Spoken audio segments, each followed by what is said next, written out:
গাজা যুদ্ধ বন্ধের শুভ সূচনা করেছে হামাস এবং ইসরায়েলে। মুক্তি পেয়েছেন প্রায় ২,০০০ ফিলিস্তিনি বন্দী আর ২০ ইসরায়েল জিম্মি। তাদের ফিরে পেয়ে দুপক্ষেই বইছে আনন্দের জোয়ার। ঐতিহাসিক মুহূর্তে ইসরায়েলে পৌঁছান মার্কিন প্রেসিডেন্ট ডোনাল্ড ট্রাম্প। দেশটির সংসদে দেয়া ভাষণে তিনি বলেন, গাজা যুদ্ধই শেষ হয়নি, সূচিত হলো মধ্যপ্রাচ্যের নতুন সময়ের শুরু। আনন্দ উল্লাস তো দূরের কথা, গাজায় ২ বছরে রাত দিন ধ্বনিত হয়েছে বোমা আর গুলির শব্দ। ঘরে ঘরে উঠেছে কান্নার রোল আহাজারি। সেখানেই সোমবার খুশিতে টকবক ফিলিস্তিনিদের দেখা গেল। গাজা যুদ্ধ বন্ধের চুক্তি অনুযায়ী ইসরায়েলি কারাগার থেকে মুক্তি দেয়া হয় ফিলিস্তিনি বন্দীদের। তাদের বহনকারী বাস পশ্চিম তীর আর গাজায় পৌঁছালে আনন্দে ফেটে পড়েন তাদের স্বজনরা।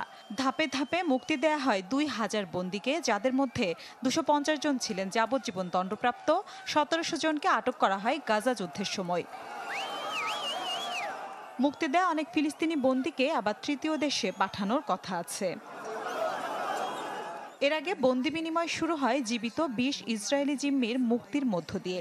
হামাস প্রথমে রেড ক্রসের কাছে হস্তান্তর করে জিম্মিদের। তারপর তাদের স্বাস্থ্য পরীক্ষার জন্য হাসপাতালে নেওয়া হয়। তবে নিহতদের দেহ হস্তান্তরে কিছুটা সময় লাগতে পারে বলে জানানো হয়। যার হাত ধরে যুদ্ধ বন্ধের প্রক্রিয়া সূচিত হয়েছে, সে ডোনাল্ড ট্রাম্পও সপরিবারে গিয়ে হাজির হয়েছেন ইসরায়েলে। শুধু হাজিরই হননি, ভাষণ দিয়েছেন দেশটির সংসদে। ট্রাম্পেটের ধ্বনিতে শুরু করা বক্তব্যে ট্রাম্প বলেন, বহু বছরের যুদ্ধের পর ঐতিহাসিক ভূমিতে থেমেছে অস্ত্রের ঝনঝনানি, শেষ হয়েছে আতঙ্কের সময়। ইসরায়েল ফিলিস্তিন দুপক্ষের জন্য এই যুদ্ধ এক দুঃস্বপ্নের মতো ছিল। অবশেষে তার সমাপ্তি হলো। এক নতুন সকালের উদয় হলো মধ্যপ্রাচ্যে। এই শান্তি আলোচনা এগিয়ে নিয়ে মুসলিম ও আরব দেশগুলোর চেষ্টাও প্রশংসনীয় ছিল।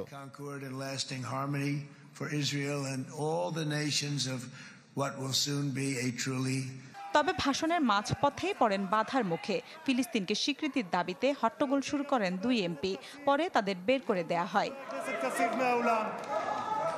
ইসরায়েল থেকে চূড়ান্ত যুদ্ধবিরতি প্রক্রিয়া নিয়ে আলোচনায় মিশরে যান ট্রাম্প। সেখানে বসছেন আরও ২০ দেশের নেতারা।